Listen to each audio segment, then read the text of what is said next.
My name is Vernon George Wells. I'm an actor and a producer. And what we're talking about is a wonderful film I'll be doing called Island in the Stars.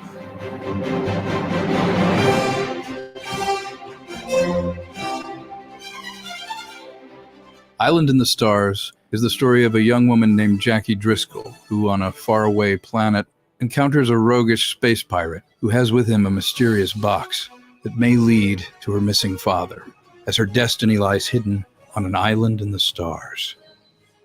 So my name is Emily Coop. I am an actor, singer-songwriter, and I'm playing Jackie.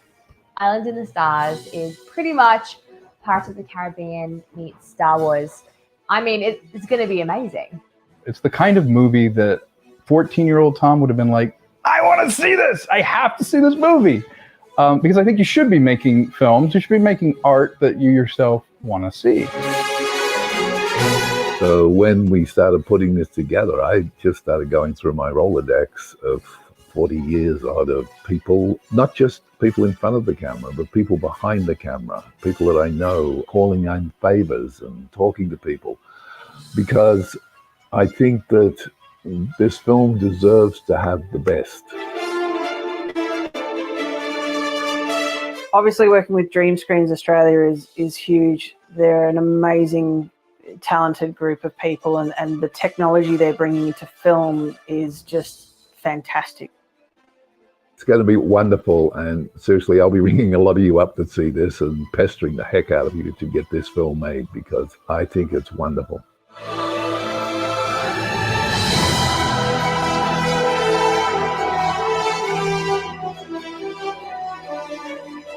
Island in the Stars is truly an epic science fiction adventure film.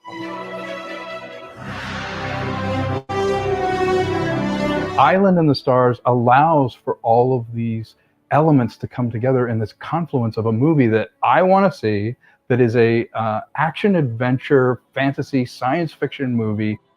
It will be fun, you will love it, and we will do everything we can to make it the best that there is. So please.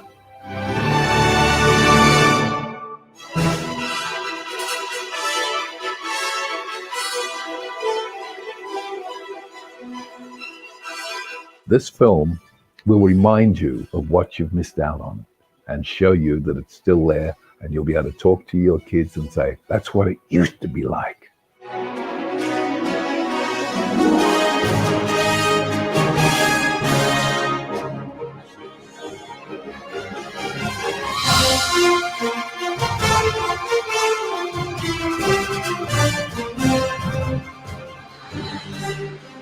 Island in the Stars.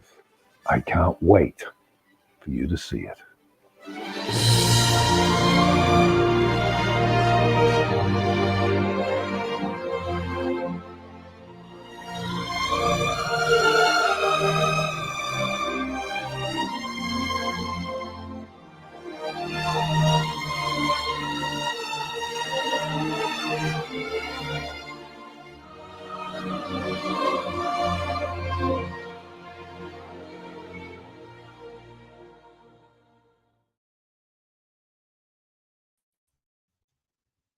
Good evening, ladies and gentlemen out there in YouTube land. I am Deleted Scenes, and I would like to welcome you to this very special episode of The Other Side of Midnight. Already in the chat, we have Netters Network, Last Call with Troy Pacelli, Das Wolfen, Plush Time TV,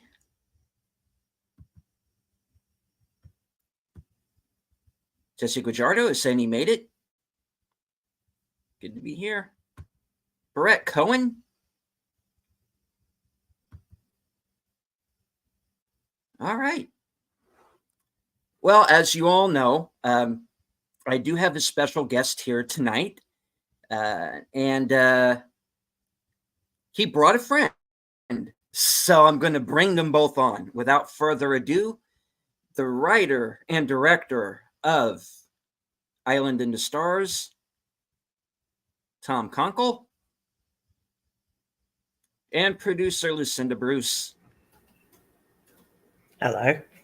Well, it's good to see you both. Good to see you too. Thank you for having us on. You're welcome. Thank you for being here. And Tom is if you're muted. there, you are muted, sir. Muted and camera off. Ah, Oh boy. No, it looks like it's just. Oh no, there he is. There we go. There, there you go. I was muted so the stream didn't have me interfering with it. It's a pleasure to be on.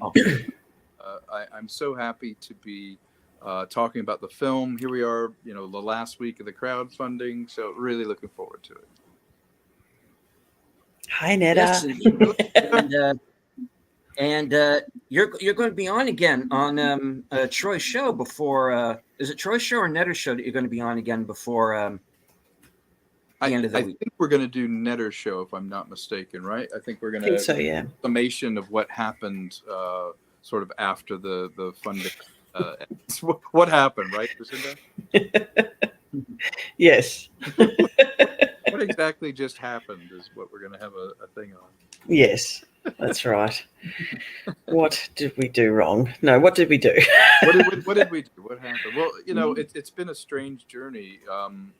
Both she and I know how to make movies, but as far as doing a crowdfunding, that's new for me. She has some experience in it, but the outreach on doing this for me, the learning curve has been amazing. But the benefit's been just meeting people like you and talking to Troy and Netter and getting to know everyone better and realizing that there are people out there that appreciate what you do really helps, because when you're in your darkest moments and you're trying to get this made, you remember that there's someone on the other that actually is enjoying it, appreciates it.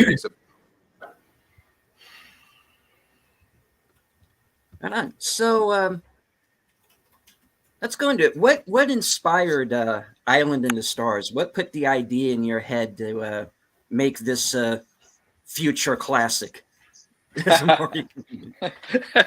always like, yes, I'm making an award-winning film right now. No, you know what? It's a very simple thing. I'll be curious to hear Lucinda's thought on this, but mine has always been, I just want to make a movie that I would want to see, and this grew out of a dream of making escapist genre films, but having knocked on the door of Hollywood and made a lot of money for other people, I was looking for permission to do something like this, and I realized I didn't need to. And I had the skill set to do it. I had the talented people with me. So this has really been me owning it in a way that, it's not me going, hey, there's a certain way to do this, So for me, it's a movie I want to see. It's a movie I'm ready to make. It's a challenge.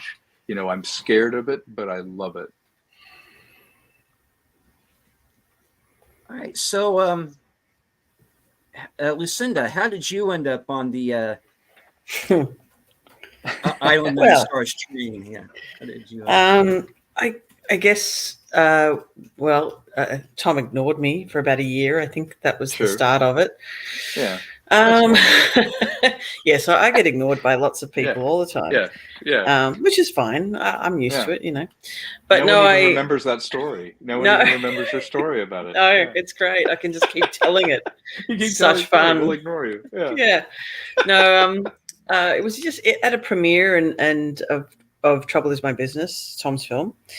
That a friend dragged me along, sort of, begrudgingly dragged me along to. That sounds about right. Because she was like, is this great? Like, it's a film noir, and it's like, okay, cool. It's like black and white. Oh, okay, cool. All right, cool. But yeah, no. And then when I got there and I watched it, obviously, it wasn't as boring as I thought it was going to be. So I was very pleasantly surprised. It wasn't as horrible as we all. It wasn't as horrible as I thought it was going to be. You know what? That's a good review. I'll take that. I'm honest. But then I met Vernon because Vernon, being who Vernon is and quite well known in Australia, I had one of those moments where I was like, I know you, and he was like, I know you. I'm like, are you sure that you know me? Because I think people would know you more than you would know me. But okay, I'll take it. And we just had a great chat. And then he introduced me to Tom, or I think my friend did. One of them did. And then, he just ignored me for a whole year until I came back into town and forced him to have lunch with me. See, I read in a book that that's what you do, and then see a year later you get a call, so it actually works. Yeah, it works. Yeah. I'm not sure, but anyway, it works. She's not going to give me that. Yeah. No, I'm not. But I think, well, there was a reason. There was a reason we reconnected, and I can't remember what it was. I don't know if you do, were at but the AFM, and this guy named Eric, who was also a Eric Erickson. That's right. Yeah, I'm standing next to Lucinda Bruce, and I went, "Oh dear, that's going to be a problem." That's funny. And, that's right. We ended up connecting on many levels with this, and what an idiot I was for at least a year. But yeah, I mean, that's how we met. That's how we met. And then I think that was 2019, wasn't it? Yeah, would have been when the movie screening. So then I came home to Australia and the pandemic hit, and we were sort of like, well, let's work on the script, let's work on it and collaborate online and see what we can do with it. So and then we spent the next however long it was. It felt like forever. Stuck in isolation and working on the script, and now we're here. Yeah. And more than just the script, let's be honest. We did a full schedule, we did a full budget, we laid the groundwork knowing that one day the gates will swing open and we'd be able to at least proffer this thing out to the world. And you know what? In a way, that was a blessing, because it forced us to really look at how do we engineer this? How do we create this and make it work where it's realistic that we can do it, but that it's of a quality that we want to do, but also we have to look prepared. It's like getting a bank loan. You have to prove you don't need the money, and you have to prove you have a business plan. And once we had the business plan, and once we assured people that we knew what we were doing as far as paperwork, organizational things, it got easier to make our ask. To ask for what we needed and for the money. And we are still evolving with that. We are perfecting the pitch. Right, because one good thing that came out of the pandemic was the fact that you did have that extra time to sit down, to fine-tune the script, to put everything have in those place. Conversations. Concept art, I'm sure, must have been started during that point too, and it certainly did. Yeah, it's fantastic. I mean, when I first saw the trailer, when you were first on them, I think it might have been Troy's show or another show, and I'm like, and I said in the comments, who do I have to marry, blank, or kill to get involved with this show? Oh, that's great. Movie, I remember that comment. Yeah, that's wonderful. Yeah, we're really proud of it, and from everything from the music being exactly the kind of music that we need, and that's what it needs, to the visual tone. I'm really proud of that trailer, because you want something that if you left it behind, everybody would get a sense of what it is. It's your business card. It's the way of going, well, what's your movie? You go, watch this. And a really good trailer conveys that tone. Tone is everything. So, and hello to the chat, by the way. Yeah. I saw Pop Culture Minefield said that we weren't on there, but there's still time to have a song. There is. Yeah. Das Wolfen, grease the wheels. Be the go-between. Yeah, we're here. We're here. I'm so glad you like it. I really am proud of it. And we've done supplemental material that Lucinda's been organizing and posting and doing all of that with sub interviews and things like that. But on the face of it, that particular video not only conveys the enthusiasm we genuinely have for making it, but it really gives you a sense of like, okay, it's going to feel like this, it's going to look like this, it's going to move like this. And I think there's no better way to convey it than just pictures and sound. You can talk about it all day, but when you show it to someone, they go, okay, I get it. Right. Because being someone who's visual like myself, I need to see it. It's got to be on the screen or on the paper, or I'm just going to go right over my head. But sadly, the thing is, it's almost a motion comic in a way, and I'm like, yes, I have no problem following this at all. It's like I get it. I'm in. You get it. Ready just from the concept art. When you're just where otherwise you might just be sitting there going, you don't know. Yeah. We looked at some of the crowdfunding videos that people were doing, and we really learned from a lot of them. There's one in particular that Lucinda and I watched that we were like, okay, let's not do that. It's quite a few of those, to be honest. Yeah, let's not do that. Yeah, let's not do that. But Yeah. It's really heartening to hear, because you are our audience. You're the person that we really want to, please and to entertain. And so hearing that you liked it is great.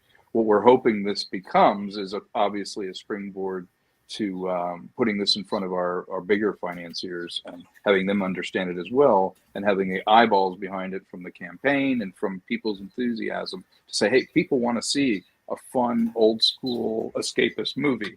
Here's the evidence. And I had a conversation with someone after a stream earlier today. We were going, that's what's missing now, is this escapist entertainment. We go to movies to get away from our lives for a couple of hours. We don't want to be reminded of what's going on in the real world. And, the real world's kind of messed up right now. And, we want to get away from that. And so we need this escapist entertainment. And I said this earlier on my previous broadcast, and this is it. Yeah. This is what we've been asking for. I agree with you. I because I'm also the audience for it. I was disappointed, the creator, I was disappointed by, because when I found out the ending and how dark it was and dismal, and it's, the Vietnam type of allegory and stuff, and I thought, okay, well, it might technically be beautiful, it might be but if I feel beat up at the end of it, or everybody's gone at the end of it, it's not the same fulfilling feeling. I think there's artistic merit in doing it, but you can see that it didn't resonate with people as a film at this time. And there's a time and a place for everything, but I think you're right. When we tried to think of what they call comps, which are comparable films, we had to go so far back to find movies that we love to compare this to, because you look at it now and you're like, no, everybody dies in that one. No, this one's dark. This one's crazy. That in itself is a challenge, because a lot of people don't want to see comps from more than 10 years ago. They want to see current comps that really help them understand what this film is. And when you can't find those comps, it's challenging. It is challenging. And great. I'm glad you love it. Yeah, absolutely. And for me, this is a bucket that's it's entertaining. It's escapist. It will be something that's kind of fun, which I think is sadly lacking. But also, we have thought about this. It's going to be about something. The best popcorn movies are ultimately also about something. The best science fiction is about something. There has to be something human that it's sort of hung around. And I think we found a nice way to have her go on an adventure, have all of these characters be people that you might aspire to, even the ones with darkness, you kind of understand them and they all have an arc. And to me, at the end of the day, if you walk out feeling like one of the characters, or feeling like you were kind of transported and you forgot about your problems, my joke is always, death, murder, perversion, I can get that at home. I don't need that in my films, so you will leak that. Yeah. Yeah, exactly. So for me, this is don't look in the attic movie for that. Yeah, exactly. Don't look in the attic.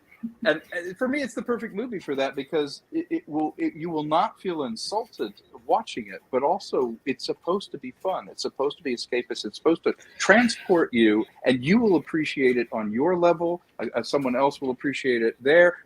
Grandma will appreciate it. A kid will appreciate it. Someone our age will appreciate it. And there are not a lot of movies like that anymore at all. And I want to make movies like that. I have for years. And Island in the Stars is definitely my first sort of foray into doing that. I think one of the key things is when you look at other examples of, times like coming out of the pandemic, and everybody was making films about the pandemic and shows about the pandemic, and it was miserable and nobody wanted to watch them. And then Ted Lasso came out. Yeah, that's and true. You look at the popularity of that when it was simply just about a hilarious show about an American goofy guy going to London to teach soccer. And who would have thought that would be so popular and so amazing? And that's, it was the time. It was needed at the time. And I think this is a similar sort of situation. Yeah, me too. I mean, Pirates in Space. I cannot wait. Yeah. Space Pirates? We've written some great characters that I've wanted to do Pirates in Space for so long, and it's just such a great attitude. The aesthetic is so perfect. So yeah, and the people we're talking to play these pirates, you will love. Yeah. Which is another thing I love about the concept art, is this kind of going through. Yeah. If you can get him, play that. Yeah. Yes. Well, this is already the best movie ever. There's already like degrees of separation are remarkable, especially when you're somebody like Vernon who's worked with everybody. You really can sort of drop a name in there and get access. And we've been lucky that's already happened. And certainly we have inroads to other people. It's been an embarrassment of riches as to who we can suggest getting in this, because there's so much Australian talent we want to work with. Mm-hmm. That's why Vernon really hit you during. That's right. That's why he really hit me. Space pirates. Pirates. Make it happen, kid. His expression, I'll never forget looking up at him when he realized it, and I looked at him like, don't you dare blow this take. It's like, we do not have time for you to apologize. Hit me again. Hit me again, you fool. Yeah, no, it was wonderful. And again, he's such a professional, and he could turn it on and off brilliantly. And when we came up with the idea of some of the pirates and some of the mentors for her, because she, as the heroine, she has different aspects of herself that are embodied in these men, these trusted men, and this other woman that she meets that have a military background, or they might be a doctor, or they might be a wealthy benefactor, adventurer. All of them have something to teach her that's missing in her, that her character is deeply flawed that way. But also what's kind of cool is it gives you a perfect opportunity to have all boats rise, where you can have some legendary actors play these mentor characters and it makes sense. But then you can also have people without any baggage at all that's like, nope, that's the character. That's our person. You get a good actor who hasn't necessarily been in every single freaking movie. And now you can suspend your belief.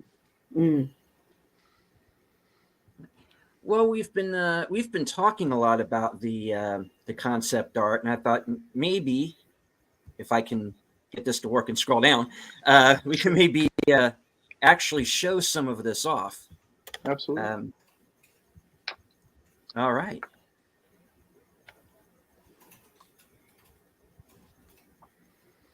Now that is significant.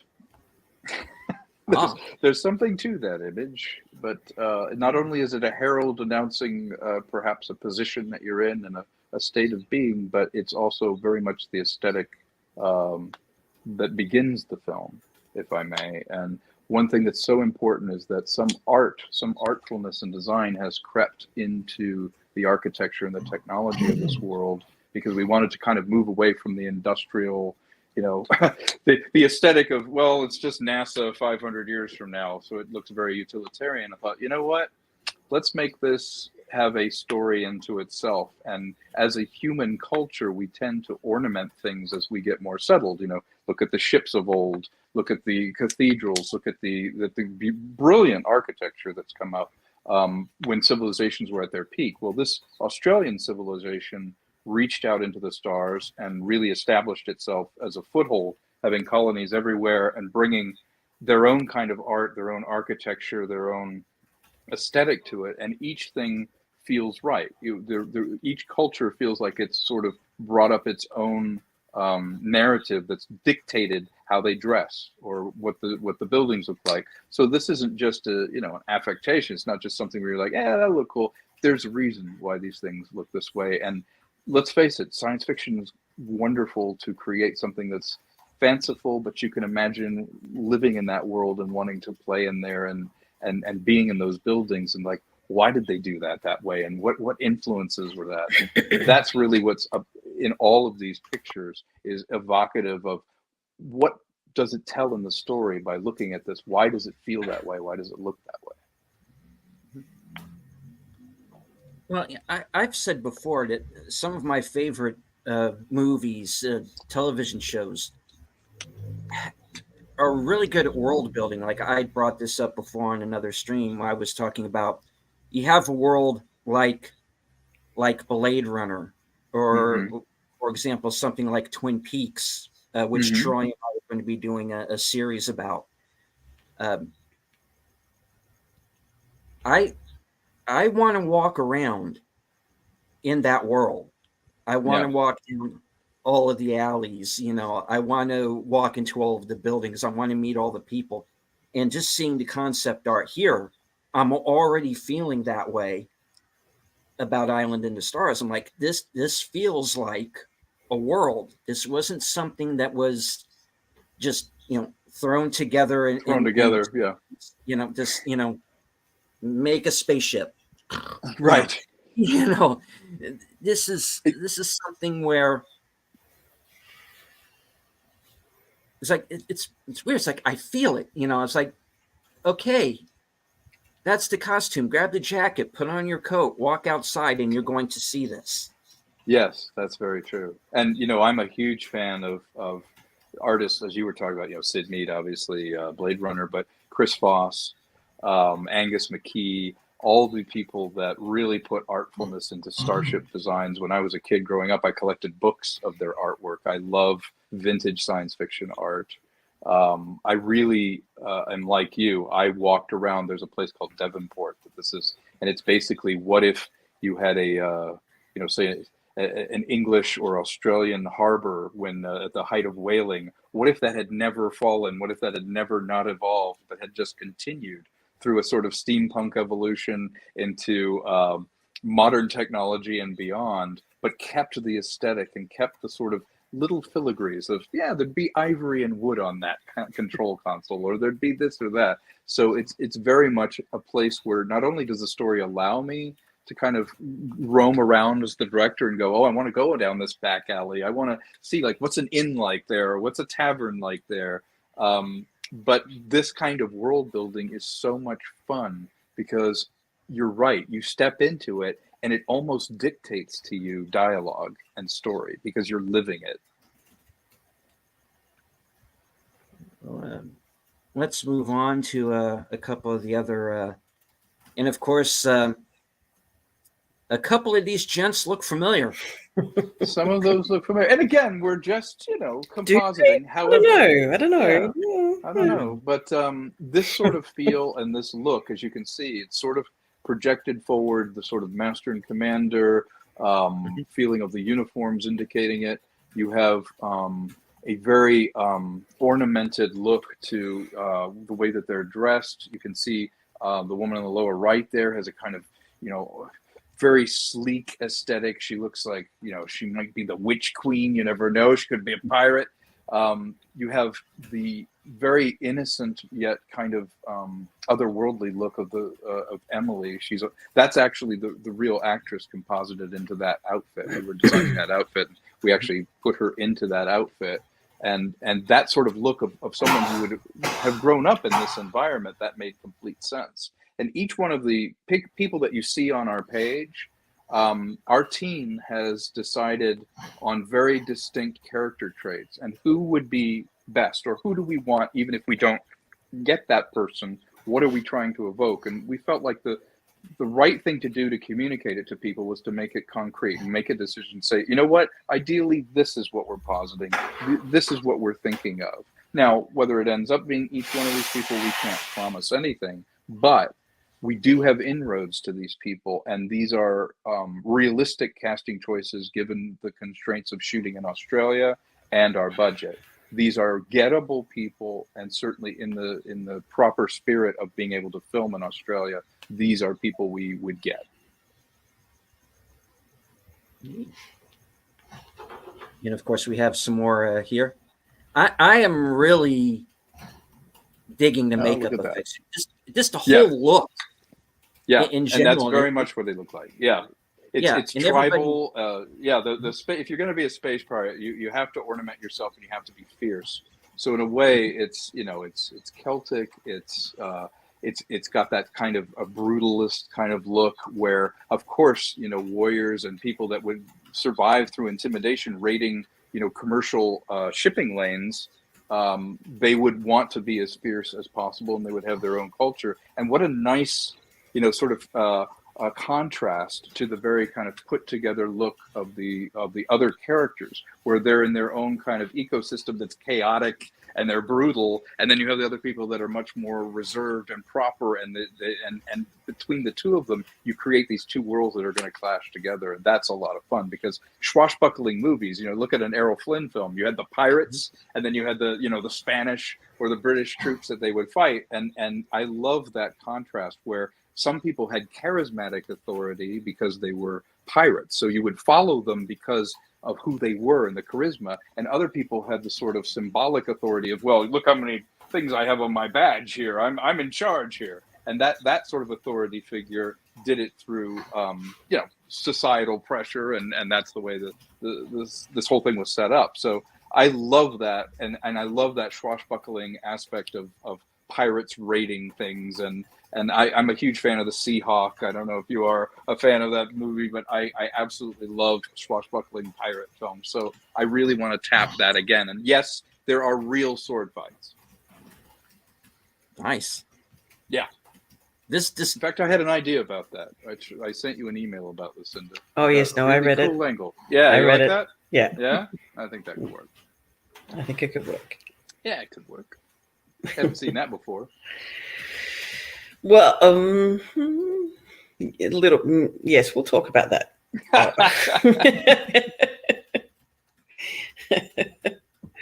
Darth Plato in the chat says a Blackbeard raided ships with gunpowder fuses burning on his beard. Out of people. Thank you. Exactly. You just want to scare the crap out of people sometimes, and I think we've got that. I'm glad you like their look, because that's exactly the look we're going for. There are more than one villain in this, and it's really kind of fun to put together this aesthetic and have it sort of bashed together. It's like you can tell they took trophies from people and incorporated that. So it's a lot of fun.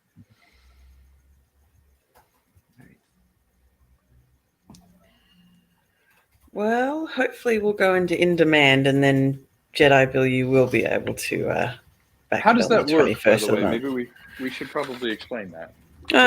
Just basically, if the campaign's successful, then it goes into an in-demand stage on Indiegogo, and while the 45 days that we ran the campaign for has ended, when it goes into in-demand, people can still buy the perks and purchases until we take it offline. So basically, it just stays open, and people can buy the perks while it's still going.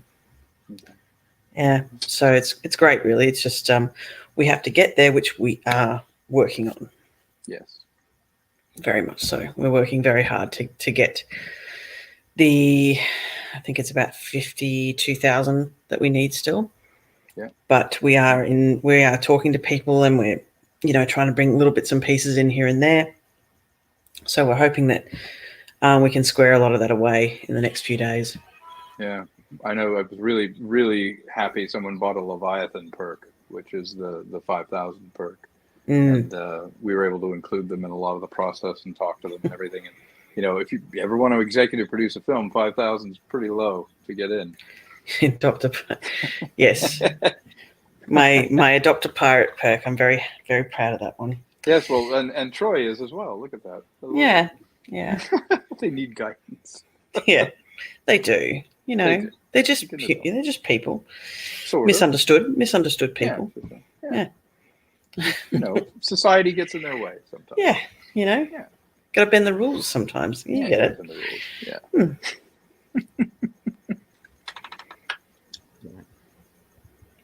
And by the way, anybody in the chat, if you have any questions specific to this, we are happy to answer them. If something's not clear or you have some question, happy to answer it.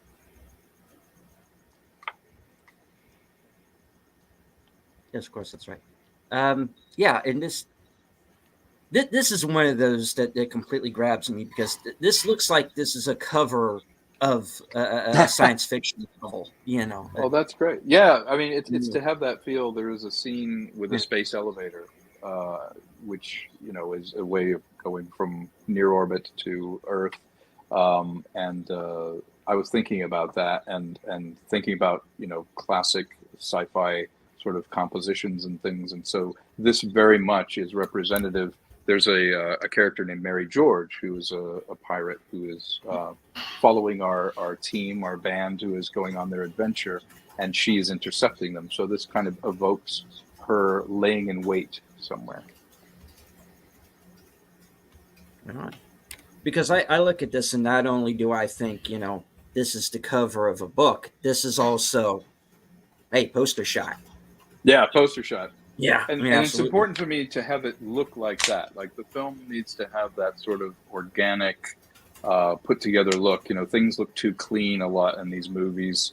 I'm a big fan of this sort of filigree, ornate stuff and very granular. So we really are going to make it feel like a moving cover to a classic sci-fi book. And that is important to me. That feeling is part of the story. Mm. And yes, Jesse, there will be a behind the scenes and making of book. There's a few little, I think it's like 2 or 3 of the perks actually have some behind the scenes elements. True. I'm a huge fan of the John Carter books. I think they were from the late 80s. All of those covers, the Edgar Rice Burroughs books, that artwork is in my head. It was literally in my head when I was thinking about these images. As Troy says, there is a visual effects perk, the visual effects seminar. And while we're on the subject, and I've been kind of ignoring it up to now because I'm so kind of focused on yeah, there's more, please. Let me dive in. Dive right in. Maybe we should talk about the perks for a moment, since I have them on screen here, and maybe very quickly go over them all here. And because I don't know how good of a job I did last week in explaining this. Okay. But, yeah. By all means, if someone clicks on them, they'll see the listing come up. If you click on a perk that you're interested in, you'll see the listing. Right. And of course, as you can see, some of these are, within a financial reach of the the average, average person. Yeah, absolutely. Yeah, of the average person, for sure. But those who can go without a cup of coffee just for one morning. Indeed, exactly. Yeah. Even at this level, though, if enough people jump in, many hands make lighter work. By all means, we are grateful for any contribution, anyone that wants to be enrolled in it. So, booty perks away, the more the merrier. Yeah, absolutely. I mean, this is every cent does count. It does. In the case of something like this. We only need like 13,000 people to buy the $4 perk. I mean, exactly. It's not impossible. And it would look darn good to have that many backers. It would look amazing. Yeah. We would love that. We'd be happy with that. No. Yeah. 13,000 friends somewhere. Yeah, I'd go with that. Okay. The Alcresci Barnacles perk. I love that one. You're welcome. That was a Lucinda. That was her. Do you if you want us to kind of get into it a little bit, the effect is cumulative. As you go up, we're adding to those things that you get. There are some perks that have specific things inserted into them, like, for this one you'll get a holographic map or something that you wouldn't get in a different perk. But what we tried to do is scale it. We want to be able to deliver these perks to people. So at the right price point, it changes over from being a digital delivery, which obviously is easier to do than manufacturing Blu-rays and things. We don't want to promise something we can't do. So as we move up the perks, you get some physical media, you get the actual tangible scripts, you get things like that, because it's more realistic for us to do that at that price point. But the digital copies are still, viable copies of the script, viable copies of the film. It's our way of saying thank you, and you're part of this.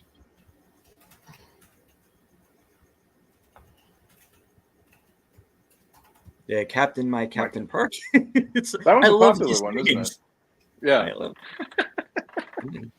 The Captain Perk. What do you want to go through it, Lucinda, with me, or? No, I'm happy for you to do it. Oh, I bet you are. Wow. Yeah. Okay. I'm just your here to show. answer the. I'm just here Go to to answer town. the producing questions. You want the producing questions? Yeah. All right. So, this is one of the more popular ones, and I think because there's a difference here between the special thanks and the end credits, which is actually in the film, but actually getting an IMDb film credit means that it lives on the internet as a searchable credit. You know, if you're complaining about the state of films and you know, I don't like everything that's being done, well, here's a chance to be in a film that we're trying to make a legit genre good movie that you could have your name come up when you search on it. For you know, the $49 perk, it is really an opportunity to get the soundtrack and the poster and the script, but also you literally are part of the movie. You get a credit for the movie, and it's scrolling by in the actual movie itself. So that's our way of going. We value the fact that you took the time and put your money where your mouth is, and got this perk because we'll make sure that you're in the film. And Jesse in the chat is saying, I wonder which toy company would come to you guys first for making products. Well, I would love that. Oh, we got to have, what is it, Hot Toys, the ones that do the figures and things? Yeah, would love that. I want to see a Funko of Lucinda, though. That's what I want to see. I want to see a Funko of her. I don't know how to respond to that. Finally. Yeah, no, I would love to create some very detailed models of the ships.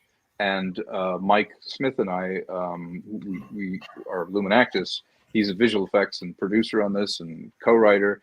He and I have already talked about how we would just basically play with all these figures and these ships and all this stuff and be unashamedly having fun with it. So we would be fools not to look at not only the sort of digital immersive aspects of this, but also collectibles and toys, if it warrants it. You know, if it turns out how we think it will, I think it would be a lot of fun to have some collectibles and have some you know, toys that come out of it that you could have a lot of fun raiding other people's spaceships. And as Netter is saying here, do not hold back. You can buy multiple perks and multiple tiers. So please, and the link to this page is at the top of the chat. So it's pinned to the top of the chat. So please have if anyone has stuff in mind, like I said, this is the last week. Now is the time. If you're tired of the same boring agenda-driven garbage that we've been force-fed for the last few years. Yeah, if you don't want to see the second reboot of The Office, then yes, you know, why? Our agenda is simple: an original film that's escapist entertainment, that's fun, that is quality, that we do our best. It costs nothing to have a good idea, and we've got this incredible team around it. And I look around. I'm like you. I look around, and I'm like, there's literally no new ideas. Like there's literally they're doing almost as good versions or really terrible versions of things that weren't broken to begin with. It's almost that, hey, we're onto something really mediocre here. And we really need to break the cycle. And I honestly don't think that's going to come from within. You know, it's very unusual to have a revolution come from within. You know, it serves them to have whatever agenda they have to keep doing the shorthand franchise, whatever they think that, you know, this is what people want, you know, superheroes.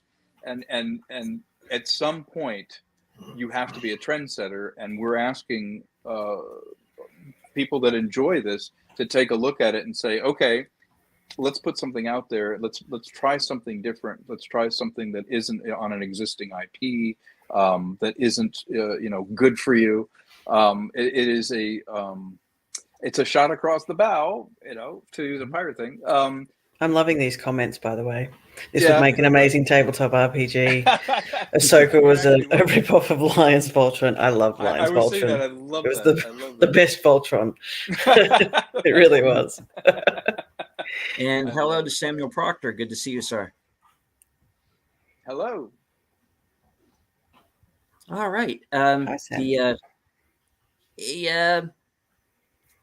If you want to scroll up a little bit, I was just going to say Yes. that the seminars are on here in the perks at a slightly higher level, and one is with Lucinda on producing. Another one is with Mike and I about creating the process of creating it, visual effects. We have meet and greets. If you're familiar with Comic-Con, that's where you get to sit down, and have a nice dinner with someone in the cast and talk about their career and talk about the movie and just be part of the whole experience. We love our Comic-Con. Yeah. We definitely want to bring it to Comic-Con and bring it to some of the conventions. I'd love to premiere it at Comic-Con in San Diego. Mm. Or premiere it in Australia and then Comic-Con. We have some good conventions in Australia, but nothing as big as San Diego. Yeah. It's pretty huge. Pretty huge, yeah. Yeah, be pretty cool. Emily's great. She is a singer, songwriter, actress. She's come over from Australia a few years ago and is just so bubbly and energetic and so talented that literally we did a test with her and Vernon, him playing his character and Emily playing it. And I was like, my God, it's like I had already heard her voice before we had her cast in this. And she's a perfect fit. She really is. And great to work with. Mm-hmm. Without going too much into the story, would you like to talk about the characters at all, or go a little bit into as much as I can? Yeah. And I'll be here to just kind of like. Yeah, because she knows me. I will go off and I'll make the movie using shadow puppets. Yeah. Yeah. So Emily Coop plays a character named Jackie Driscoll, and Jackie is the main character in this action adventure. She is a deeply flawed young woman in that she is hiding from life. She has lost her father to the shipping lanes and doesn't know what's happened to him. She's doing what she thinks is right, which is basically taking care of her mother in the inn that she is working at. She's deferred her dreams, her dreams of going to a naval academy. She's deferred many of the things that she should be doing in life because she's doing the right thing. And as I like to say, it's a slow drip, but she's bleeding. And this is the story of her being approached by a person for an adventure that makes not only danger come to her doorstep, but also makes her realize that she is part of a larger tapestry and that she needs to find her connection to her father.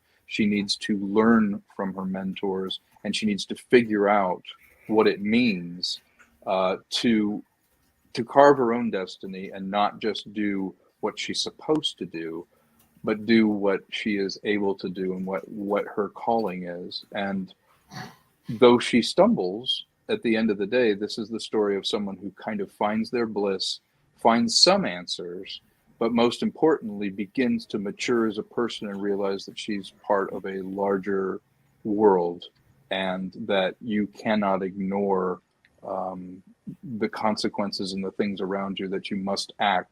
For her to do nothing is evil. And then pirates and spaceships and sword fights and. Oh yes, well the evil she encounters splattered in between is In fact, I will say this: the message, the adventure comes in the form of something very, very interesting, which we're not talking about right now. so vague, but yeah, so vague. And I want to answer. I know. I think it was Samuel had a great question about the ratio from digital to practical effects. For you, Tom. Oh yeah. If it's anything they have to touch, if it's anything that's possible to do practical, it's going to be practical. The only digital solutions are often going to be set extensions, anything that it would literally be impossible to film. But there won't be that sort of leaning in where like literally it's like watching a cartoon. It's not that kind of movie. It's a swashbuckling thing about humans. Hopefully you'll get so used to seeing an image like the one that you have up here that you will kind of forget and just accept that it's an organic image. The organic quality of practical effects is something I love. And I would say the ratio was quite high If it's possible to film it, we will film it. If it's something that can be augmented digitally, obviously that's going to be a solution. But right even down to the ships, there's going to be some building done. So so a I lot think of you'll be partial set quite builds. pleased. Yeah, you'll be quite pleased with how much of this is going to be in camera. And then we're working with the volume for the rest of the stuff, and the volume, like the same Set as the extensions. Mandalorian. Yeah, those will be like outside the window extensions if rooms need to be bigger than it's practical. I'm actually sick of shooting on green screen. I've shot so much stuff, I dream in green sometimes. So I'm really excited to get on some physical sets, to go on some real locations, some, real places in Australia, some environments, and shoot there, and as much as possible have it happen in the camera, because not only is it more fun and better for the actors to have something to react to, but on the post side, it moves things along a lot faster if you have a lot of it already done. Right. So you have CG for what it was originally meant to be, which was simply to be an extension of what is already there. Instead of and one of the problems these days is that movies are just so dependent on it. It seems that I agree. Like literally, you see people running, and you're like, "That's a CG person running." Like that's the main character who's not even there. Yeah. I agree with you. There's too much. It's gone too far, and this is from somebody who loves. I love effects, and I love science fiction, but also one has to be careful. It's the Jurassic Park thing. Just because you can do it doesn't necessarily mean you should do it. I remember back when Tron was out in theaters, and they were saying, well, it's they were not. What's the word I'm looking for? They were ineligible for the visual effects Oscar because it's too dependent on CGI. And then you see how very little of that movie was actually CGI in comparison to what you see today. I agree. In fact, in comparison to the latest Tron film, Oh, that's right. And the reason the first Jurassic Park holds up so well is an amazing amount of that was built in puppetry, and that's why it holds up today. That it still looks very, very good as compared to some of the dinosaur movies that you see now. The renders, you're like, not even the plants are real. It's gone too far, and I get it, but it's also why things are costing $250 million. Das Wolfen has a question. Any miniature work for the ships? Absolutely. Yeah. In fact, we're going to use 3D modeling right from the get-go to not only see the interplay of light, but to give weight and gravity to a lot of the ships. There's absolutely no reason with 3D printing, with what you're able to envision and make real, and just the artistry of kit bashing together. I used to do that all the time with models, is kit bash, models together. I completely ruined my parents' ping pong table. I painted it white, and I did the Battle of Hoth on it and bashed together all these things and blew them up on the table. So I am a huge fan of building miniatures. And I do. And when I say I blew up the ping pong table, I mean this week. Yeah. I love it too. I'm very much practical, big fan of practical work in films, and having grown up with like slightly younger generation, but having grown up with things like the Dark Crystal and Labyrinth, where a lot of it was puppetry work and built in, and Never Ending Story. You look at the sets that they built for them, and they would have the sets sort of on big things and then film them sideways, and they built. I mean, it was just incredible to see those things. And, part of the reason I love it so much is because, my dad would always buy me the behind the scenes books for those films and give them to me when I was like 7 years old. And I just scroll through the pages going, oh my God, this is amazing. I know. Yeah. I remember, looking at the Tyrrell Corporation building and Blade Runner and the model they built for that. Oh my God. Amazing. Yeah. It's just, that's the kind of thing. Someone else just asked a question. Yes. Miniatures for cities, for references, for all kinds of things. Yeah. Yes. Backgrounds, landscapes, all of that as much as possible. That's why Lord of the Rings looks so good. Yeah.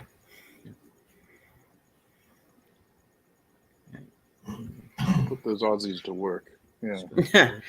Yeah, because we don't do any work otherwise. Yeah. Yeah. Well, not in miniatures, right? No, we Miniature do work. everything big in Australia, even the spiders. That's right. Even the spider. Good old, don't mention the spiders. Hell, you're going to find out soon enough You being on keep saying location. the spiders are not that bad, and then I see one the size of a Toyota in your pictures, and I'm like, Yeah, that's but it's pretty big spider. harmless. They're Yeah, sure. harmless. Come on. Define They harmless. just wear boots and walk around. Yeah. You know, and it's eat fine. things. Yeah, and eat things. Usually little children or dogs. Right. It's fine. Yeah. It's all good. Yes, they're cuddly. They're pets. Come here, giant Yeah. spider. Hi, Very. Yeah, it's all good. So Australia is basically Darwin's waiting room. Basically, that's like they Yes. got isolated, and then just everything evolved into like a a Jules Verne novel on there. It's like all kinds of Our strange creatures. marsupials were huge. I mean, they're Yeah. not. I mean, the kangaroos are still quite big as well, but 6 foot, 8 foot. But Yeah. I mean, That's what I would continental rather drift will do that to you. I would rather a kangaroo than a bear. Any day of the week. Yeah, I guess suppose. We used to have bears when I was growing up. And bears come up to us when we were picnicking. Yes, Ray Harryhausen fan. Oh yeah, Love Ray Sure, Harryhausen. birthday. That's great. Yeah, I recently got all the some of the remasters of like Jason the Argonauts, and just I love what he was able to do. I'm not And sure the if- spirit of fun.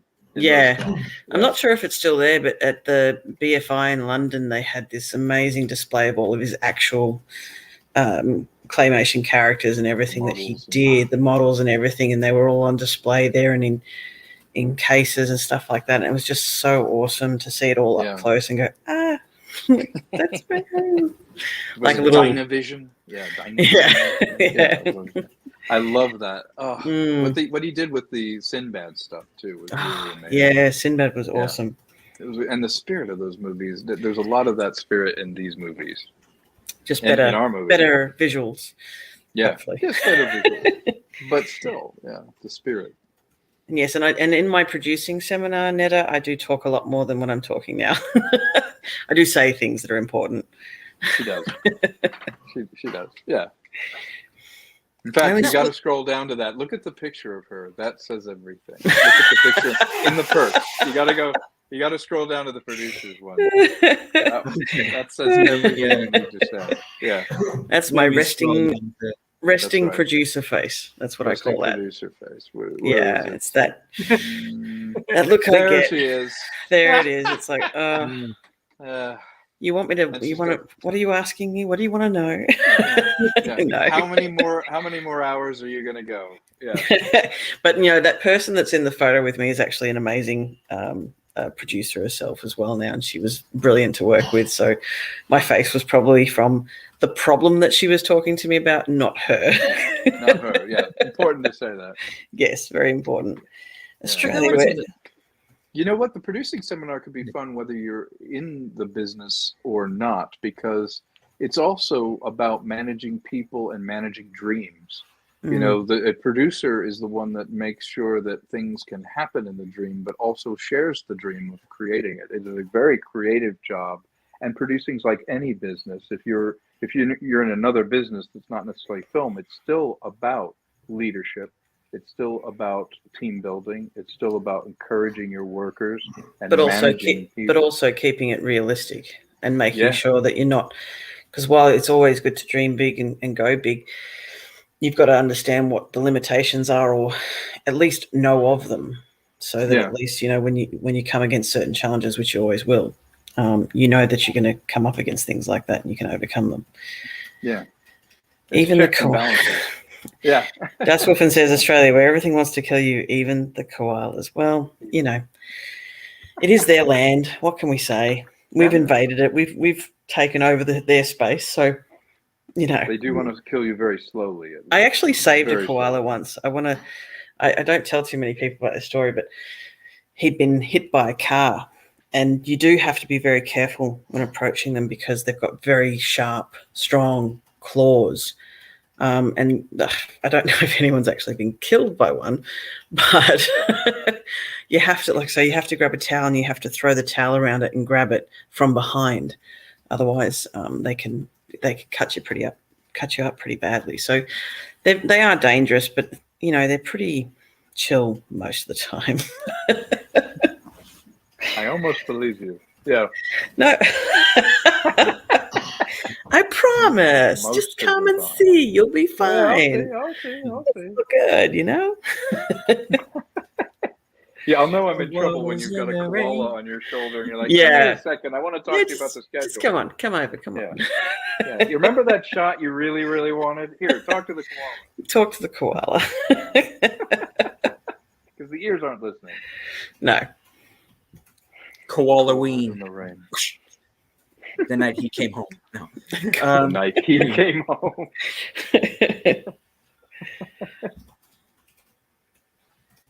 So, Lucinda, please go into that a little bit. The average day of a producer on the set of a major film. It's just, I think when you've got the right people around you and you've done your job properly, you're never not going to have issues or problems that you have to deal with, I think, on a daily basis. But I think the better the people that you've surrounded yourself with that know what they're doing, the less stress you're going to have in your life. Working with good people and working with people who share a common goal and interest and ways of doing things helps tremendously. But I mean, you can be doing anything from, it's like putting a jigsaw together, and then sometimes the jigsaw catches on fire and you've got to put all these different fires out and figure out where the pieces go again. And but I love it. It's a lot of it really is like putting a jigsaw puzzle together. You're finding the right people for the right jobs and roles, and it's obviously a lot more complicated than that, but I like to simplify it as much as possible and demystify it as much as possible, because a lot of people have tried it and hate it. I personally never intended on being a producer. I actually was an actor to begin with. And I volunteered to be a behind-the-scenes photographer on a short film and somehow ended up producing it. I didn't know what a producer was even then, but then it got awards, and then I was asked to produce a feature film, and then that got awards, and so obviously I'm doing something okay, and then just continued from there. And I think I've done about, I don't know, 10 or 15 feature films now, and I just love it. I think it's, I'm a creative producer. I'd like to think of myself as a creative producer, because I love working on stories with writers and collaborating. And for me, like you guys were talking about earlier, like the world building and such, Tom knows I'm big on that and have pushed a lot of sort of creative elements of that and wanted to really understand how everything works in this world. I'm a very, like, it doesn't matter what the logic is of a film, of the story and of the universe in a film. It's got to be followed, whether it's purple aliens and they use trumpets to communicate. That's got to be the logic that the film follows throughout. And it's got to be important that the story is really sort of, developed fully, I think, for me anyway. And I love doing that. Yeah, absolutely. Internal logic is everything. You have to be true to yourself. If you're going to have fantastical things, then it requires even more rigorous rules that you follow. You can't do something because you want it to happen. You can't do it because that's what the writer needs to have happen. There needs to be internal logic to the way things work in the story. I'm a big proponent of that too. I agree. Let's go back up here. Right. The movie Das Wolfen is referring to is called a Slaughterhouse. And it's, I saw the poster for that. God. I saw that. Gee, that came up. Yeah, I saw that. That's there are actually already a few koala. I mean, because we've got drop bears, right? I don't know if you guys have heard about drop bears, but that's a thing in Australia that we tell all the tourists about. You've got to be careful of drop bears, and you've got to put Vegemite behind your ears to ward them off. Yeah, you told me that. And they're giant, and they'll stalk you from the tops of the trees, and they'll just drop on you. And they're giant koalas, and they're vicious, and they'll eat you in one bite. Wow, I believed all of that. Dust Wolfman knows about drop bears. knows. There you go. Drop bears. Love it. Is that a one-eyed, one-colored, flying purple people eater? Yes. We need But yes, there are a couple of films. I mean, I have a friend who's developing a koala drop bear film at the moment. So you never know. It might be out there soon. Nice. Interesting. All right.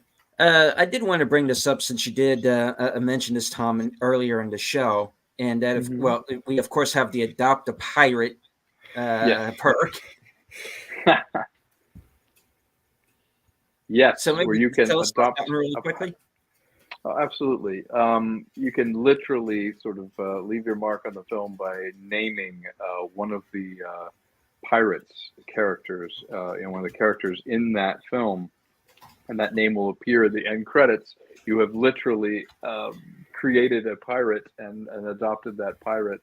The name will appear in the end credits, and if they're referred to, we'll incorporate all that. So it's a really fun way to name it after your kid or your spouse or yourself or whatever you might want to do. But it's a fun way. Not only do you get the other perks, the copy of the script, the Blu-ray and everything, but Adopt a Pirate lets you make an imprint in the actual film, which is kind of fun. Who doesn't want a pirate named after them? Harley Wee Wax. That's going to be mine. You know what? I can buy that. Yeah, I like that.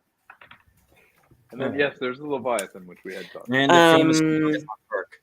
Yeah. Right. And Troy's just asking, so the sharing perk is just, there is a Twitter account, but the handle is not the same as the Instagram and Facebook handles. So it gets a little bit confusing. What is it again, Tom, on Twitter? Convention I believe movie? it's Island the Movie. I will confirm that. You did change it in the end, yeah?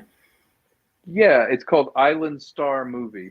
Island Star Movie, there you go. Island Star Movie, which is Island and the Stars Movie on Twitter. It will be twittered too, and so there's a sharing is caring, because Troy brought that up and he said we should mention it, which is a great idea. Sure. Thank you, Troy. Amazing. So we've got a basic just sharing is caring perk, and a lot of these campaigns will, basically not really give you any incentive to share. They'll just basically say, share our campaign for nothing. Whereas I kind of wanted to reward people for sharing it, for supporting us and helping us, because I don't think it's fair that only people with money should get something. It should be for the people who are also supporting us. So there's a unique perk available called the Sharing is Caring perk. It's not something you can purchase. It's just a little bit further down in the description, and basically you share our campaign, you tag either the Facebook, Instagram, or Twitter accounts in that post so that we see it. Otherwise, it's hard for us to keep track of who's doing what. So that's important. And then we'll be creating a special unique poster for the Sharing is Caring perk, people who have shared the campaign for us and supported us, in whatever way they can, which, for a lot of people, sharing is the only way to support. So, I thought it'd be nice to kind of reward people just for supporting us, which I think, costs us nothing. Yeah, it's important. Yeah, I agree. All right. So they have it on, like I said, you can donate to multiple tiers. So now's the time. Yeah, let's get into the home stretch. Yeah, very much so. You're right. There's a natural human tendency to go, yeah. I'll get to it. I'll do it. Oh, wait a minute, it's almost ending. So yes, this is the week to do it. If you find value in it and you want to do it and be part of it, let's go ahead and do it now. The time is going very fast. I forget. Do we have 6 days left? 5 days? 5 now, I think. Yeah. This is 6. the week. Yeah, this is the week. We have some people that will be putting some more money in that have contacted us that want to do perks. But for those of you we don't have any contact with yet, please take a look at it. And if this week it works for you, we would be grateful. Yeah. So, of course, donate share out the page. That's a really important thing, is to Yeah. get the word out, because True. this is what we've been talking about, folks. Original, non-agenda driven, escapist entertainment. Absolutely. We This are is it. not a franchise. We're not based on someone else's Mm-hmm. IP, and we're not trying to reboot an almost as good version of something. We definitely are trying to be transparent. We're genuinely fans of these kinds of movies, and we have the ability to make this movie. You know, we're not Pollyanna about it. We have the skill set to do it. It's a big challenge. It's going to take a lot of work, but it's worth it. Yeah. All right. So I know both of you are under some pretty tight schedules. How much longer do I have you for? I'm good. I'm good for at least another 10 minutes or so. Sure. Okay. Yeah. We'll go another 10 minutes. While we have both Tom and Lucinda here, chat, do you have any further questions? Yeah, please jump in. Jump in. Now's the time. Something we're going to be doing once this campaign ends is we're really going to start with the strikes ending and all this kind of thing. We're really going to start laying the groundwork to not only get the company up and running in Australia, but start making offers to people, start really building what we call building the cash register, which is you just need to be ready to accept the financing that's coming in. And we're talking to people. We have some distribution that's already interested. We have some second money in that's very interested. So this first step is so important, and we're going to lay down that framework to be able to accept the money and get all of our ducks in a row. Don't be shy, chat. Yes, don't be shy. That was something I didn't really know if you wanted to go into at all or not. Was the strikes, and how much did that affect the production, if at all? It affected me quite a bit. It affected Tom, I think, more on a triple level, really, because you're part of all three. All of them, yeah. Three unions. So not working also limited my ability to put my own equity into the film and my own sort of, knowing that there were jobs that I can pour into my passion. But also it prevented me from doing the kind of outreach that I need to do. Like when you have a script, your pension is involved in this and your union buddies. So I don't want to be perceived for one moment to be subverting what they're doing by trying to shop, a script or do this. So I did a kind of full stop and used it as a creative buffer to just go, okay, this looks like this is going to happen for a while. And when it was the DGA, the writers and the actors, that pretty much was every one of my day jobs. So it was a huge effect. It is also kneecapped our ability to have some A-list or union actors that we could approach. The optics were not good for them to say, yeah, let's announce that I want to do the film during the strike. That's just not going to happen because that's their pensions.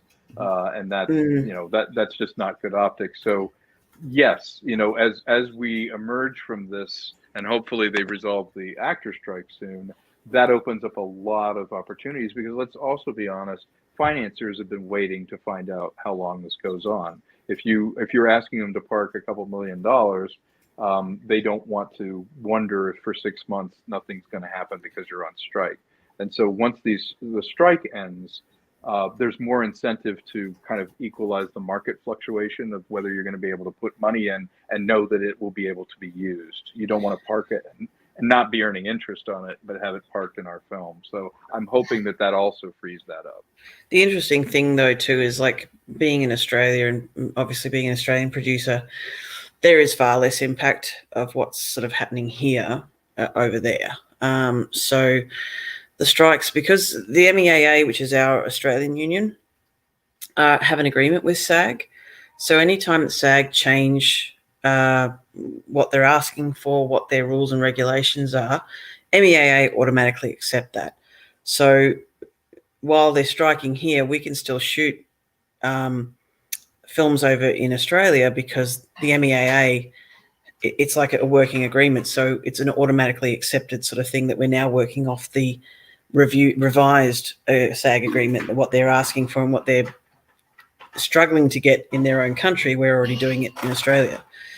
So things could keep going there. Things could keep, being filmed there. There was some effect because a lot of the financing primarily comes out of the US, and that's where the main problem, sticking problem was that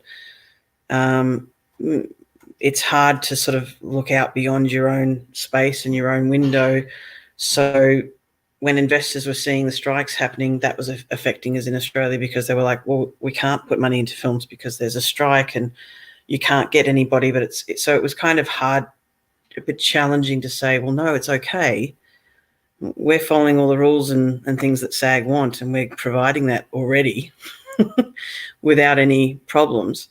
But yeah, here it's a struggle, and I think the strikes are important, and they're doing them for the right reasons. And I really hope that the AMPTP can come to terms with what SAG are asking, because we're already doing it everywhere, like in Australia. So why can't they do it here? Yeah, the big issue is AI right now. It's I did a film called Blood and Gold for Netflix, and I saw a clause in it where it was like, oh yeah, we can sample your voice for future sequels, so we don't need to pay you, and you don't even need to come in. And there are lots of clauses now that you have to look at, because in any other business, can you imagine, you're at your work, you're selling car insurance or something, like, hey, listen, you don't need to come in, we're just going to duplicate you stay home, we won't pay you, but we'll use everything that you do here at work. It's so much more convenient for you. That it's that mentality. And just because it's the actors and the writers, it's like, la la la, they're all millionaires. No, they're not. But also, this is the first this is hitting the beachhead in Normandy for this, because they'll come for your job next. There's going to be an AI solution for management, customer service. There'll be an AI CEO, all these different things. And if we don't examine what is our culture, what does our civilization have to say about this? What is the morality behind it? How do we incorporate the tech? Just because we have the tech, let's not go crazy. I think this conversation just happened to hit artists first because that's the easiest thing to sort of copy. It's very easy to go, well, I can sound like Tom, I can do a voice change, or I can do these. But the bigger ramifications are when you pull up to McDonald's, if it's an AI voice responding and no one's inside cooking anything, those people, what is their job? Not everyone can lateral to a high skilled job. We need to think about that displacement, and also obviously as it moves into more white collar jobs, who's going to have money to buy tickets for our film if everyone is being replaced with efficiencies? And so I think it's playing out in a microcosm, but it's something we need to talk about on all levels. To what end are we removing the joy of creation by having AI create our music for us, or the voices, or books on tape, or how far do we go with this? It was always one of those things where it was surprising in some ways, maybe not so much, that this is what it came for first. Because when you think of it, when I do, I sort of always thought it'll be the rubbish collection jobs that go first, or the jobs that people don't really enjoy doing or don't want to do, or that's where AI and tech will come in. But no, it came for the arts. The arts, which is already one of the hardest things to break into in some ways. It's already hard enough to get your unique voice heard above the thousands and thousands of people that are in the industry already trying to get their voice heard. And now they want to replace us all with AI. It's like, no, we're not. We don't want that to happen. But I just wanted to address Das Wolfen's comment about any thoughts to tie in media, books, and I'll let Tom kind of take this one, but I know the answer is, I can give you that yes answer, and then Tom will elaborate. Yeah, there's been a great deal of thought from everything from, we were talking about motion comics and books to sort of expand the universe. There's also a immersive component to it. I might be filming actual cutscenes with cast that could then be incorporated into an immersive game, like an open world, that will have an adventure. But not many games do capture and do footage during the actual filming of the movie, and I think that would be kind of a cool way to really put you in the game. And I also think that there's another component to this, which is Mike Smith, who is my business partner at Luminactus. He does large format and large attraction amusements. That's one of his other things that he creates. And so we've already been looking at the potential to have more fun with this world. If people like playing in it, can you imagine actually creating this world where you could step into it and be part of it? That would be super cool. We have a question from Darth Plato. Is the world entirely fictional, or does Earth exist as a point of reference? That's a very good question. I would like to posit in it that Earth does exist. However, unlike some movies where they're like, oh, it's 200 years in the future, very optimistically, enough time has gone by that this has been a sort of empire world building for a while, so that Earth is certainly the center seat from where all things sprang, but this culture now exists unto itself, and it's taken on its own sort of life. So certainly these are humans. These are people that can trace their roots back to Earth, but this is in many ways an alt future where perhaps this civilization never fell. Maybe this is something where if the aesthetic from the 1700s, 1800s just evolved, that we didn't have that kind of functionality come in and everything happened with the aesthetics. What if that moved forward and went thousands of years in the future? We would still be human. We would still have Earth as our reference point, but now we've created this fictional world where there are outposts and other planets. And hopefully, in the spirit of this kind of escapism, though it makes sense, we're traveling vast distances easily, a la Star Wars or Star Trek, because the adventure of it is to be able to explore these new worlds, sort of like in a pulp comic. If you read pulp comics from the 30s and 40s, it's that anything is possible kind of feeling. It's like, let's go to the jungle planet, and you go to the jungle planet, and so there is a certain element of fun in that, which we don't violate any internal logic on it, but by the same token, the fictional part of it is the fun part. And Jedi Bill had a question for Tom. What was the first film that inspired you? Wow. The cliched answer is Star Wars, but it is somewhat true. It was when I was 10 years old, I saw it, and I announced to my parents that I was leaving on the car ride home from it. I was leaving home. What I loved about it is it had that used future feel. It had that mythic, knights and adventure feel to it. I was also deeply influenced by Road Warrior, which was Mad Max 2 in Australia. Blade Runner was also a huge, for me, I saw it in the theater like 5 times.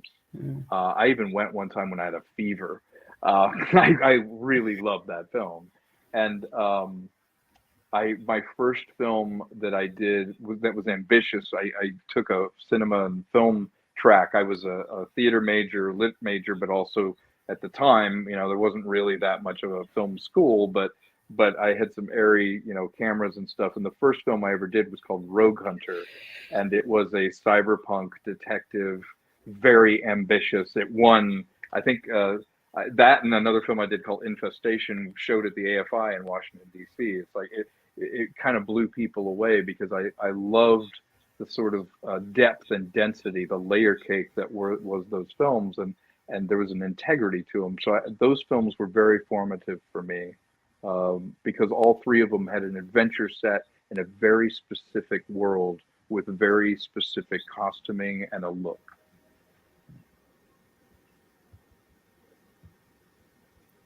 So do next. Yes, that is a compliment. Yeah, very, very, very true. Very true. I like what they're doing with Dune right now. It uses brutalism, which is that sort of aesthetic that they have on Arrakis. I like how organic some of it feels. It has a lot of integrity. I'm kind of excited to see part two. I was disappointed they had to move it to next year. Yeah. Really cool. You know, a friend of mine actually was in on the editing. He knows the editor, and Denis was at the house all the time editing. And he was doing some handyman type work or whatever. But he's an actor, and he writes. And he and I have a thing that we do, an audio podcast called the Mind Stream. At one point, he told me a very funny story. They're editing Dune 2 on an edit system at this guy's house. And he's working on his house, and he keeps walking through, and Denis there, and he goes, "Hey, I saw your film. I have some notes." And he said it was dead silent. Like Denis, like looking at him, he's looking at him. He's like, "You saw this for 5 minutes. You have notes?" You know, and then they just cracked up. He's like, "Yeah, I just have some notes." Does it have to be so much sand?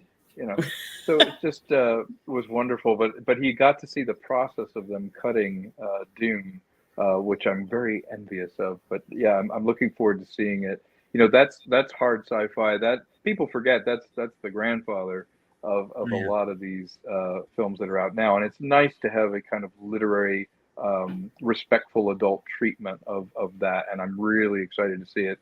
It helps us to have films that come out that do well, that are of good quality, that are found by an audience and show that people will respond to it. Because with Island of the Stars, we need that kind of reaction. We can't have, you know, a thud come out. And really, I'm happy for someone else's success. If they come up with these, you know, great, epic, big budget things, it's like more power to you. It only helps us, yeah. Elsewelfen says, I like the stories that have some mythical place the community sprang from, but is lost and no one knows where it is anymore. Well, they did that with Battlestar Galactica. Battlestar Galactica, somewhere beyond the heavens. Yeah, very true. Yeah, there is something kind of deeply mythic feeling about that. It's very Arthurian, and I like the idea that this mystical place from which we all sprang, and that is addressed in Island. It's a lot about life. And it's a lot about the elements of life. There's a little bit of science in there, so there'll be something for you. Nice. And Darth Plato had one last question here. Okay, I'm going to give that to Lucinda. What? You know, payback. Well, payback for leaving me to dry for the. Well, this is your story though. So I mean, I think that, like, in my interpretation of the story, yes, there are competitive polities, and I mean, you've got the pirates would have their own polity. You know what I mean? Like they have their, like they do in our time, they had their own structure, their own system of governance of sorts that they respected. They had the rules that they lived by. So, you know, and of course we've got the other side of that coin, which is what, you know, is governing this particular outpost, I guess. It's a naval. I would say they're under the auspices of a interstellar navy, if you will. And we really posit that the stellar quality of it is the Australians are bringing together all the various colonies in a non-competitive way. They're all under their auspices. This is a benevolent sort of order that they're trying to protect shipping lines. They're trying to allow people to expand out, and then pirating and obviously other forces are competing against them for resources and trying to a form of commonwealth, really. Yeah, I mean, it is a commonwealth, if you will. Yeah, and so it's very it's a constitutional navy, and it is very much an idealized scenario where there's a benevolent sort of order imposed. It's not a totalitarian rule. All right. Well, good question. Indeed. Yeah, great question. Also, thank you for all the compliments on my accent. I made it myself. You're welcome. Yeah, we all have the accent. You sound normal. Yeah. Oh, right. That's right. You all have accents to me. Have you gotten used to my accent? Have you gotten used to my voice? You mean the American accent? Yeah, yeah. Yeah, no, definitely. I mean, I've been around. Australian culture is influenced by American culture. A lot of the TV shows and movies that I grew up with were American or Canadian, and then there was the English influence. So Australia is an amalgamation of all sorts of different cultures, not just English and American, but so many different cultures throughout its 200-year history, which is relatively short. Yeah, it's a new country. It is a very new country. It's Canada is younger. It's the only other country I think in the world that's a bit America's younger. hat, as we call it. America's hat. Yes. The hat that burnt down the White House. That's right, exactly. But and the thing is, like, we learnt more about, probably, I dare say, a slightly controversial opinion, but I think we learnt more about American history than we did Australian history. So I was taught American history in school, and I never understood why. But it was a very really abridged version. Oh, very much so. Really intermingled. Yeah, very and much you're so. used to hearing it, and I think we've gotten very. It's so funny to me when the original Mad Max came out. They dubbed it, because they were worried that people wouldn't understand dubbed it. Yes, yeah, that's but right. then Road Warrior comes out, and Peter Weir's films come out, and we embrace them, and people think the Australian accent's sexy, and they love it. And it was a real miscalculation because we are really siblings as countries. We have a lot of respect for Australia and the culture, but you're very easy to understand. Well, I think I mean, my accent is probably far more. I mean, my father is English, so I had a lot more direct influence from that. Whereas probably in things like Mad Max, especially Mel Gibson's accent back in those early days, and he grew up in Australia, and he's kind of a little bit like this kind of accent, and it's a little bit harder to understand. You know what I mean? Hey, guys. So g'day mate, how's it going? Yeah, sure, you're from the country, whatever. Whereas I'm probably what some of Aussies would probably call a bit more posh Australian. I don't know. I've had people guess exactly where I grew up in Australia based on my accent. Like, we do have microcosms of differences, but not everybody even agrees with that. But I hear differences from rural Victoria to rural Queensland to Brisbane to Melbourne, all these different cities and places, just like not as distinct as, say, England and Scotland, and the differences in accents from one town or one county to another. And certainly not the same as in America, even though we're the same size, roughly. It's an interesting sort of mix, but we all generally sound the same. I think we're all pretty easy to understand, but Yeah, it's a great point. Yeah, when an empire becomes so, there's that running joke right now. Is like, how often do you think of Rome? It's like every day. The influence of Rome and other cultures on us is still echoing. Look at how America built their monuments. Influenced by Roman architecture. It's very true. When an empire leaves its imprint, it echoes on and influences everything.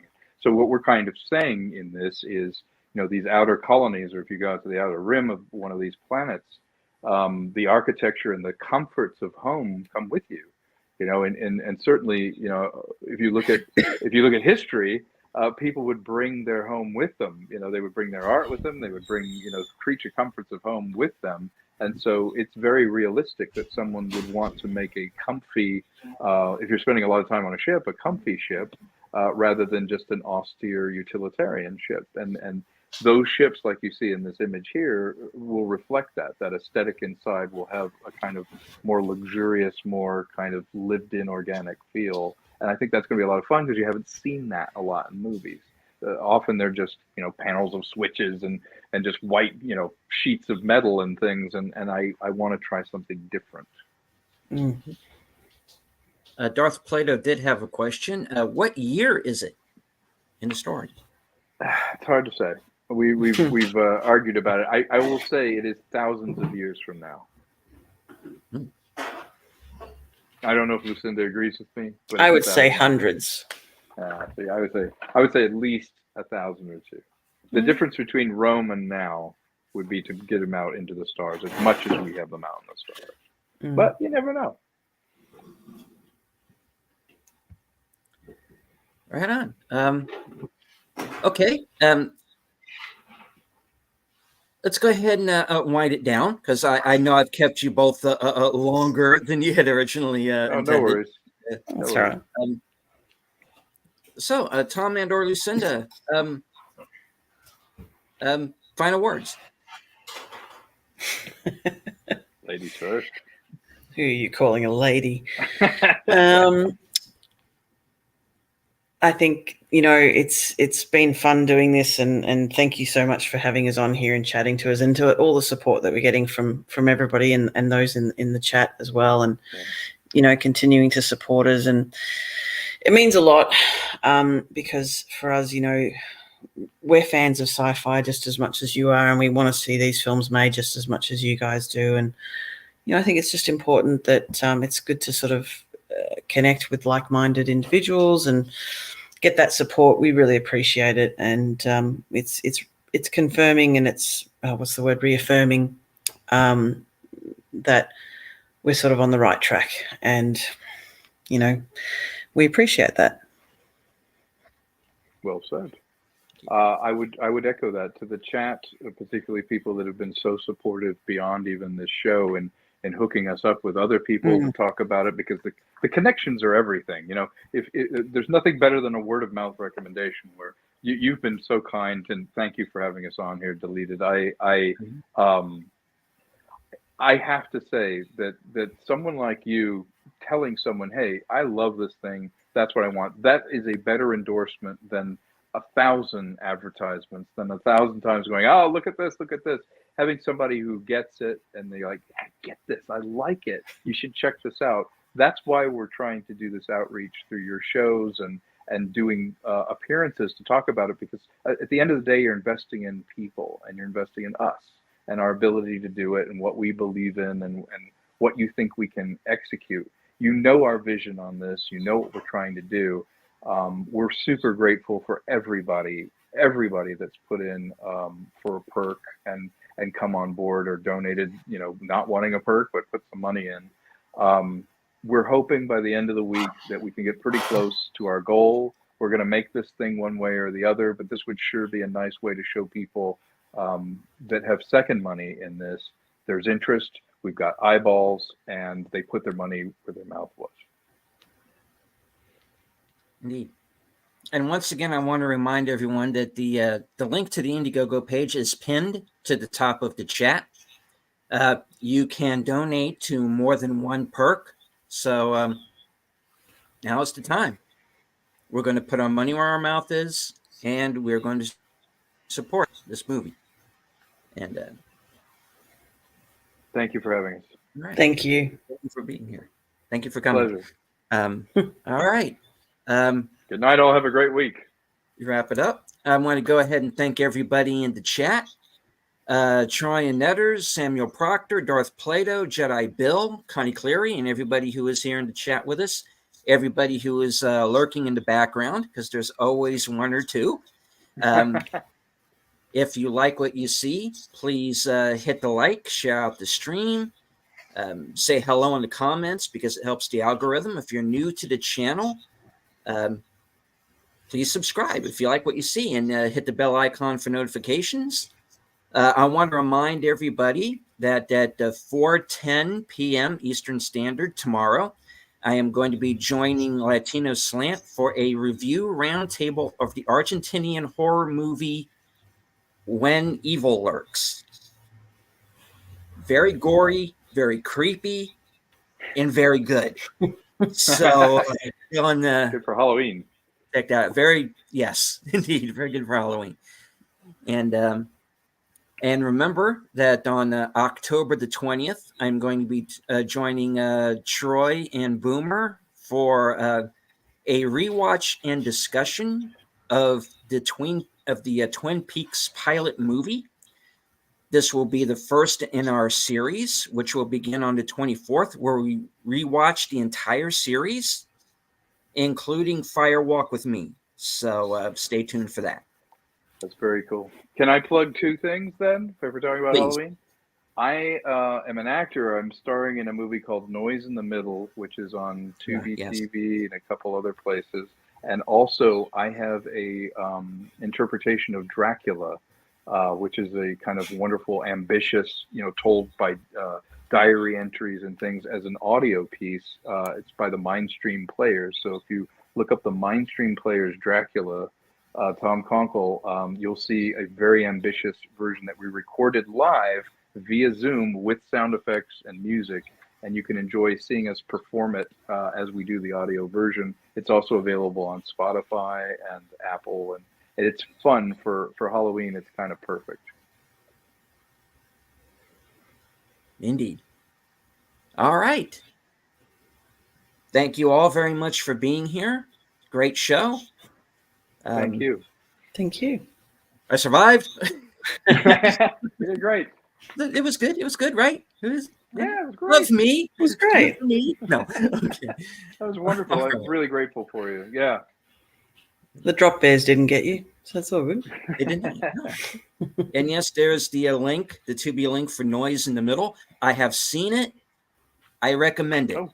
I like it a great deal. You. So thank you. I had a lot of fun doing it. Yeah. It was. Yeah. Well, you're kind of the comic relief in that movie.